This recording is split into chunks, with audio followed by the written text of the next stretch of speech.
E aí já indo para um primeiro aspecto de liderança. Liderança não é algo que do dia para a noite vem e uma bondade divina me coroa com habilidades. A liderança tem a ver com habilidades, tem a ver com aptidões que são desenvolvidas. É um erro das pessoas falar, aquele ali é um líder nato. Aquele ali tem características de relacionamento, de comunicação, que favorecem uma certa atitude de liderança. Mas liderança é algo que se forma sim. A liderança tem a ver com essa questão de se conhecer, de conhecer os outros, de perceber leituras de ambientes, antever determinadas coisas, ter uma escuta muito criteriosa, ter um diálogo que minimamente equalize conflitos.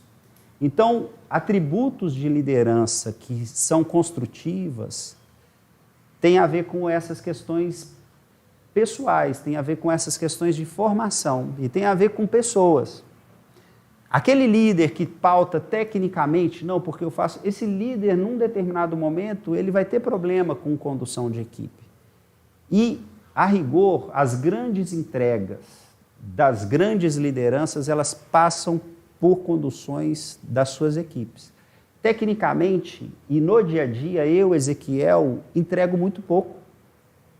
Mas quando eu convido o time a olhar para esse lado, movimentar aqui, olhar aquela coisa que está caindo e não deixar acontecer, seguir determinados ritos, ter uma escuta ativa das pessoas que estão me demandando, ter uma escuta ativa para os meus colaboradores, ter um olhar amplo, o ruído de tudo que está acontecendo não me afeta tanto.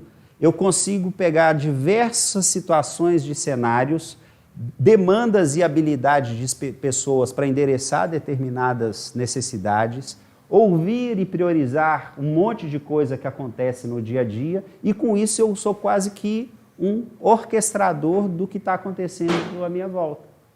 Então, o ponto dessa liderança que a gente está buscando ativada, são esses os componentes que nós vamos exercitar aqui. Então não é algo que divinamente vem e você passa a ter, é algo que você constrói. É um elemento importante aqui. Uma liderança no nível que nós estamos buscando aqui para essa equipe, ela é construída. E ela é construída por quem? Por vocês. Não vai ter ninguém que vai chegar aqui, Ângela, olha, vai ser assim, assim, assim, assim. Tem todo um histórico, tem toda uma formação, tem todo um contexto de família, de vida, que vai te dar artefatos, que vai te dar um arsenal. Você vai gerenciar aquilo e falar, então com isso eu consigo fazer esse melhor aqui. Eu consigo, dia após dia, trazer essas melhorias. E vai ser um passo depois do outro. Não existe salto, não existe atalho. Ezequiel, qual que é o pulo do gato? Não tem. É igual exercitar, é um dia após o outro. E vocês vão percebendo a musculatura emocional, a musculatura de leitura, a musculatura de diálogo, a musculatura de resiliência, de convivência, cada vez mais sendo afinada, sendo fortalecida. Tá ok? Qual que é o ponto central aqui da abertura, então, dos blocos das discussões nossas? O que eu controlo e o que eu comando? Para uma liderança efetiva, já ter essa clareza do que está sob o meu controle e o que está sob o meu comando, já é um bom caminho andado sobre várias questões. Mas eu não quero começar falando disso sobre liderança ainda não. Vai ter um dos nossos encontros em que eu vou trazer esse senso de priorização, esse senso de condução. Eu quero voltar para a temática do indivíduo aqui. Primeiro ponto importante. Existem coisas na nossa vida, existem coisas na nossa existência que nós não controlamos. Eu, Ezequiel, não controlei a ida do meu filho semana passada para a UTI. Não estava no meu controle. Se eu quisesse, se eu pudesse dar a minha vida para aquilo não acontecer, eu teria dado. Não estava no meu controle. Agora, uma vez que aconteceu comigo, qual que era o comando que eu, Ezequiel, comecei a ter mediante aquela situação caótica, que só quem vivencia o que eu vivenciei vai saber dizer. Você tem um menino que entra com 1,5 litro de oxigênio, sendo o auxiliar para a respiração dele, que ele estava fadigando. E aí ele entra num quadro de sofrimento respiratório. A gente, numa chegada na UTI, ele já estava com 12 litros de oxigênio e não estava respondendo.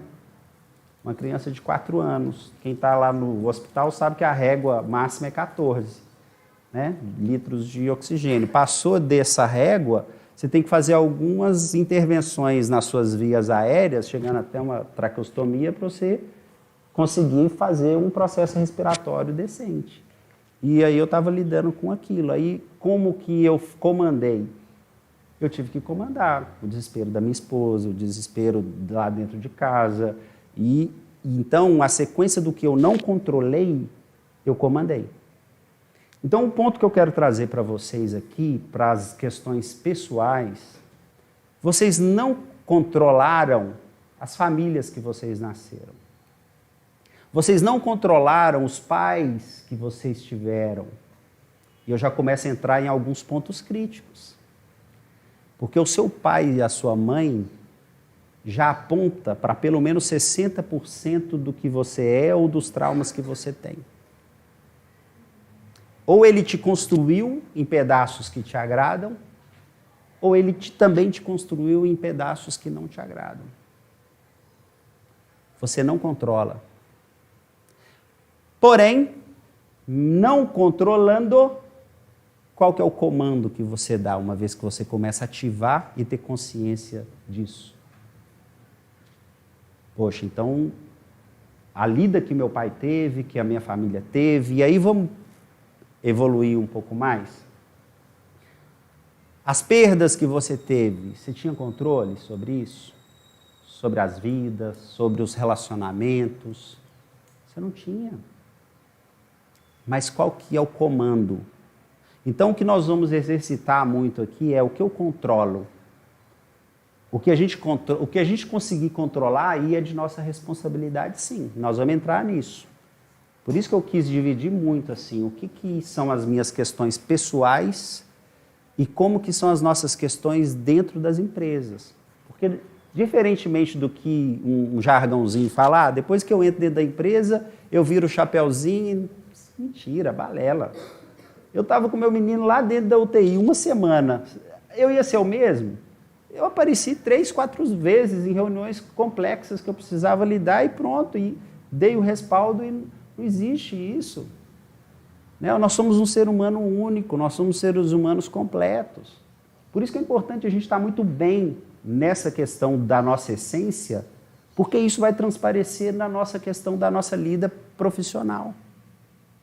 Uma coisa é totalmente a outra, não tem como. Ah, não, eu entrei para dentro da empresa, fechei a porta, esqueci meus problemas lá fora. Aham, tá bom. Só para não continuar a conversa. Tá?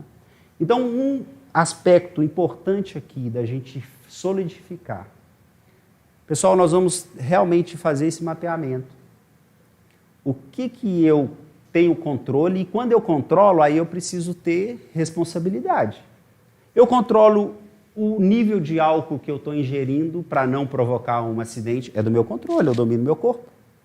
Eu me controlo diante de uma exposição, de uma fala inadequada aqui para o Fabiano, eu tenho controle da minha língua e eu sou responsável pelo que eu falei. Em contrapartida, se em algum momento a gente entrou num atrito e não tinha mais controle, o caldo entornou, eu venho para o outro ponto que é o comando. Ficamos ruins, não sei o que lá. E depois, o que eu faço com isso? Depende das minhas atitudes, depende do que eu faço. Me envolvi num acidente, foi acidental, tudo bem, eu não tive responsabilidade. E depois, eu conduzo a sequência daquilo como? Então, já vamos separar aqui na nossa lida, vocês vão realmente perceber que ao longo aqui da nossa conversa, nós vamos sempre ponderar essas duas questões. Coisas que estão sob o nosso controle, a gente controla. Eu controlo, por exemplo, uma crise mundial que faz com que uma empresa faço uma demissão em massa e eu estou envolvido nisso? Não controlo. Agora eu comando a minha vida. Eu sei o que eu estou fazendo para que, se algo desse nível aconteça, o que vai acontecer com a minha vida profissional. Tem coisas lá na sua vida pessoal que você não tem controle. Mas a sequência disso, você pode mudar o rumo da história. Então eu quis trazer esse primeiro aspecto aqui para a gente já calibrar isso. O líder, ele tem responsabilidade de mapear todas as coisas que estão sobre o controle dele. E as coisas que não estão sob o controle dele, quando acontecer, ele tem que comandar. E aí a sua liderança na empresa, a sua liderança lá na sua casa, a sua liderança em qualquer papel que você exerça.